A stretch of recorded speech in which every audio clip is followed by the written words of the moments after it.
A triste verdade, escreveu Carl Jung, é que a vida real do homem consiste num complexo de inexoráveis opostos. Dia e noite, nascimento e morte, felicidade e miséria, bem e mal.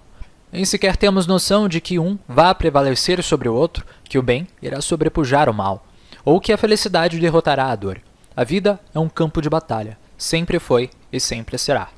Os conceitos da dualidade humana são datados por toda a nossa história na Terra, e transcendem até mesmo sobre outras matérias, como na física pelos átomos e na biologia pela evolução dos sexos. Carl Jung sempre demonstrou grande fascínio por essa dualidade, e grande parte das suas obras tem o objetivo de mostrar exemplos dela.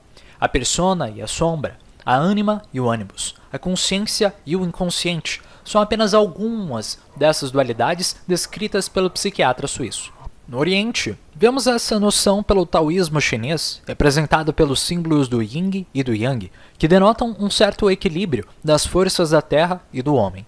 A persona, para Jung, é a nossa máscara social, uma aparência que usamos para nos apresentar às outras pessoas, não só por agradar a elas, mas porque agrada a nós mesmos também. Pensar que somos bons, carismáticos, bondosos, inteligentes e afins. Assim, dependendo de cada situação, cada pessoa pode criar uma persona diferente. Imagina que você seja uma pessoa com sua família, outra com seu namorado ou namorada, com o caixa do supermercado, com seus amigos, seus professores e assim por diante. Essas diversas e diferentes versões são, na verdade, uma única pessoa, você, mas também são diferentes máscaras que você apresenta. E o legal é que todas essas pessoas que nós conhecemos também fazem o mesmo, demonstrando apenas partes delas para nós, enquanto o nosso eu verdadeiro, por assim dizer, o nosso self, ficam por conta da nossa própria subjetividade. Primeiro somos persona, e muitas vezes nos confundimos com ela, com aquilo que apresentamos ser, que constituímos com o tempo para poder sermos aceitos melhor pelas outras pessoas. Jung dizia que quase todas as profissões têm a sua persona característica, já que o mundo exige, de certa forma, um tipo de comportamento e os profissionais se esforçam para corresponder a essa expectativa social. Podemos afirmar com isso que parte do que forma a persona é, na verdade, um ideal criado externamente pela sociedade, pela cultura em que a gente vive. Ainda que tenhamos uma predisposição genética ou arquetípica para formar esse tipo de estrutura psíquica. Ou seja, ainda que nós não possamos impedir a nós mesmos de criar uma persona, podemos viver com ela de uma forma mais funcional, sem que precisamos usá-la o tempo inteiro ou sem nos perder por ela, para preencher os papéis que as outras pessoas nos dizem para preencher, e que na sua maioria são só papéis que nós dizemos a nós mesmos para preencher.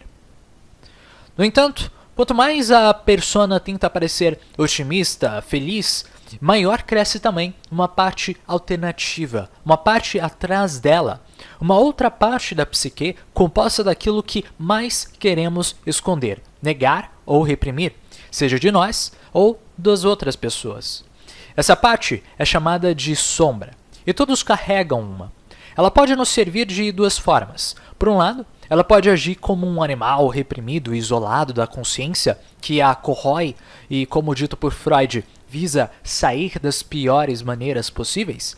Mas, quando ela é bem integrada e direcionada a essa mesma consciência, ela pode se tornar nossa grande aliada, pois na integração das nossas partes mais obscuras, nós encontramos nossas maiores capacidades, nossas maiores qualidades. Devemos ser monstros, diz Jordan Peterson. Devemos reconhecer a nossa própria tendência para cometer atrocidades, crimes e coisas hediondas, nossas partes agressivas, para então decidirmos não fazê-las. Pois qualquer um que não esteja disposto a ver em si essa capacidade estará sujeito a ser vítima de qualquer outro que as faça e esteja disposto a fazer. Quando somos controlados por nossa sombra, talvez nos percamos para os nossos lados do inconsciente ou do id freudiano, nossas partes instintivas e pouco reconhecidas pela consciência. Em outras palavras, nós podemos acabar não tomando responsabilidade pelas nossas ações. Sabemos hoje em dia, no entanto, que uma das partes do cérebro responsáveis por esse tipo de comportamento agressivo são mensurados pela ínsula, a região principal do sistema límbico, a parte emocional do cérebro. Quando nos enchemos de raiva, o nosso córtex pré-frontal, uma das maiores distinções de seres humanos para qualquer outro animal, responsável pelas nossas decisões racionais, ele é praticamente, nesses momentos, desligado, deixando o nosso cérebro à mercê dessas suas partes mais primitivas e de ação mais rápida. Muitas vezes, ao invés de reconhecer a nossa própria sombra, nós caímos na tendência de fazer uma projeção, isso é, de colocar nos outros as partes que nós negamos em nós mesmos. Vale a pena lembrar que nem toda projeção, pelo menos para Jung, é uma coisa ruim, pois parte da forma que nós aprendemos a viver e a lidar com o mundo, especialmente quando nós somos crianças, vem dessa nossa capacidade de olhar para as outras pessoas como modelos de nós mesmos, para então nós sabermos como agir melhor no nosso mundo. Alguns psicólogos chamam isso de modelagem. Mas, eventualmente, quando nós vamos crescendo e desenvolvendo a nossa própria personalidade, nós começamos a fazer projeções da sombra nos outros, e é aí que as coisas ficam ruins. Reconhecer e integrar isso à nossa consciência requer bastante autoanálise, ou passar por situações que nos façam reconhecer esse nosso lado. Seja qual for o processo para enfrentar a sua sombra, requer bastante coragem, pois nos leva a encarar as nossas próprias fraquezas e os nossos lados mais negativos.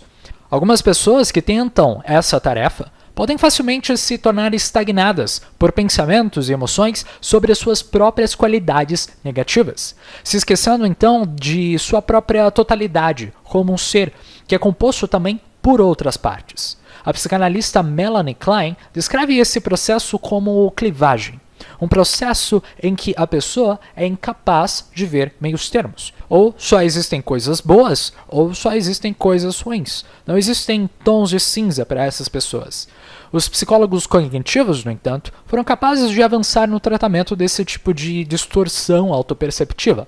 Separando os nossos pensamentos das nossas emoções, somos capazes, então, de nos analisar melhor e ver como podemos ser essas duas coisas ao mesmo tempo, tendo diferentes ações em diferentes momentos. Não somos totalmente maus, mas também não somos totalmente bons. Aqueles que se enganam a acreditar num ou noutro acabam estando fadados a um sofrimento causado por si mesmo, segundo Jung. No primeiro caso, ao se ver só como uma pessoa totalmente má, a pessoa se torna refém da sua própria sombra, sem chegar à luz da consciência. No segundo, ao se ver como totalmente boa, a pessoa se nega a reconhecer essa sua própria sombra, deixando sua vida no controle de forças das quais ela não tem total domínio e muito menos consciência. E ainda que não traga prejuízos imediatos para ela, isso certamente fará com que as outras pessoas ao seu redor se prejudiquem no processo. Nas palavras do próprio Jung, quando uma pessoa tenta desesperadamente ser boa, incrível e perfeita, mas então a sombra desenvolve uma vontade definida para ser negra e má e destrutiva. Pessoas não podem ver isso. Elas estão sempre se esforçando para serem maravilhosas e quando elas descobrem que coisas terríveis e destrutivas acontecem, elas não entendem o porquê. Elas ou negam que tais fatos tenham qualquer coisa a ver com elas, ou elas os admitem, as transformando em aflições naturais ou tentam minimizar a si mesmas por mandar a responsabilidade para algum outro lugar.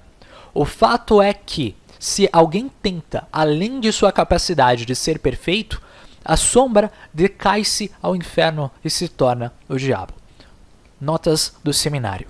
Todavia, o objetivo de estar a par desse lado sombrio não significa se tornar uma pessoa detestável que faz o que bem entender em detrimento dos outros, pelo puro prazer do masoquismo.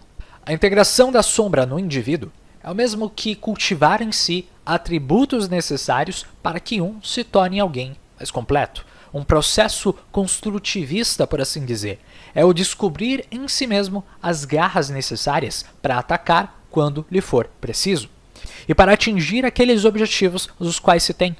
Pois ao invés de ter esses lados agindo contra si mesmo, é melhor tê-los agindo com você, sob seu direcionamento. Pois ao invés de ter esses lados agindo contra você, é melhor tê-los ao seu lado, agindo com você, sob o seu direcionamento. Assim, como não é possível evitar ter uma persona, dificilmente a pessoa vai encontrar uma forma também de se livrar da sua sombra. Por isso, reconhecer inicialmente esses aspectos de nós mesmos, uma autoaceitação, levar esses aspectos à nossa consciência, seria um primeiro passo para que nós possamos usá-los como bem entendermos, em situações que demandem eles. Mas vamos falar agora de uma outra forma de dualidade, a ânima e o ânimos. Pois enquanto a sombra é sempre da mesma sexualidade que o seu indivíduo, existem outros arquétipos que são específicos de cada gênero. A ânima, por exemplo, e o ânimos representam uma negação ainda maior que a da própria sombra, a negação do nosso sexo oposto. Enquanto a sombra é sobre encontrar o que se nega e do que se esconde em si mesmo, a ânima e o ânimos é mais sobre como um objeto de motivação, um objeto de desejo que é movido por ser apenas diferente da nossa própria característica, aquilo que nos falta, por assim dizer. O próprio termo héteros, do grego, significa exatamente diferença. Pois se o homem dá a sua vida aos objetivos e objetos, a mulher dá às pessoas, aos afetos e aos amores. São contrapartes de ânima e ânimos. A primeira, ânima, ela anima a vida, e o ânimos direciona essas animações aos seus determinados objetivos. Vale lembrar que a etimologia da palavra man, no inglês antigo, referia-se a todos os humanos sem distinções, fossem homens, crianças, mulheres e ademais. Todavia, em algum momento, as separações para woman, ou mulher, foram feitas, talvez por necessidade ou para melhor coordenação da vida social. A ânima é, assim, um fator, no sentido próprio da palavra. Não podemos fazê-la, mas ela é sempre o a priori dos humores, das reações, dos impulsos e de todas as espontaneidades psíquicas. Essas mensagens podem não refletir bem na nossa sociedade atual, mas devemos lembrar, como vimos anteriormente, que essas distinções são feitas na própria fisiologia humana e nas reações neuroquímicas do cérebro. Imaginando a ânima como a origem dos nossos eventos psíquicos, podemos imaginar também como o hormônio da progesterona, que é bem mais abundante em mulheres. E na verdade, essa progesterona é um hormônio que gera a testosterona nos indivíduos, o hormônio mais abundante nos homens. Além disso, as mitocôndrias, que são as células da energia da natureza, são nos seres humanos, na sua maior parte, passados pelas nossas mães, enquanto as mitocôndrias dos espermatozoides paternos são descartados pelo óvulo durante a fecundação. E por isso, na maior parte das pesquisas genéticas, os nossos genes são sempre maiores em relação às nossas mães do que aos nossos pais. Quão interessante é isso, não é mesmo? Mas vale lembrar então que nós temos os genes, tanto das nossas mães quanto dos nossos pais. Por isso, essa é a afirmação que Jung faz sobre o assunto. É que, na verdade, nós temos dentro de nós essa dualidade feminina e masculina, nos nossos próprios genes. Isso é, todos nós temos em nós ambos os arquétipos, a ânima e o ânimos. E integrar cada um deles em nós é o que nos leva ao self, à completude. Não é dizer como as pessoas deveriam ser, é dizer como elas são e o que podem fazer para se tornarem ainda maiores ou ainda mais completas. A integração dos seus lados opostos, qualquer um que seja. A ânima, então, ela quer a vida, ela quer o bom e ela quer o mal. Jung associa a ânima como a serpente tentadora, destruidora das inibições morais. Em homens, essa imagem da ânima é projetada normalmente em mulheres, muitas vezes para homens mais jovens, servindo como uma imagem de julgamento, fazendo que muitos desses homens não consigam falar com mulheres, por exemplo, enquanto para outros se torne uma obsessão, como se fosse a única coisa que eles se interessassem na vida. Essa mesma ânima, então, pode aparecer como um anjo de luz, como psicopompos, e conduzi-lo ao homem, ou num sonho, por exemplo, até o significado mais alto, como mostram as histórias de Fausto também. E se o confronto com a sombra é a obra do aprendiz, o confronto com a ânima é a obra-prima, sendo outro teste de coragem, uma prova de fogo para as forças espirituais e morais do homem, agindo na dualidade. arruinando homens aos seus vícios ou animando a sua coragem para os atos mais arrojados, como guerras, empreendimentos, situações de vidas e morte e assim por diante. Para mulheres, o ânimos personifica a agressão, a ferocidade e a tomada de risco, ideias silenciosas, obstinadas e malévolas, mas podem ajudá-la a tomar ação, a falar para fora e encontrar uma própria sabedoria.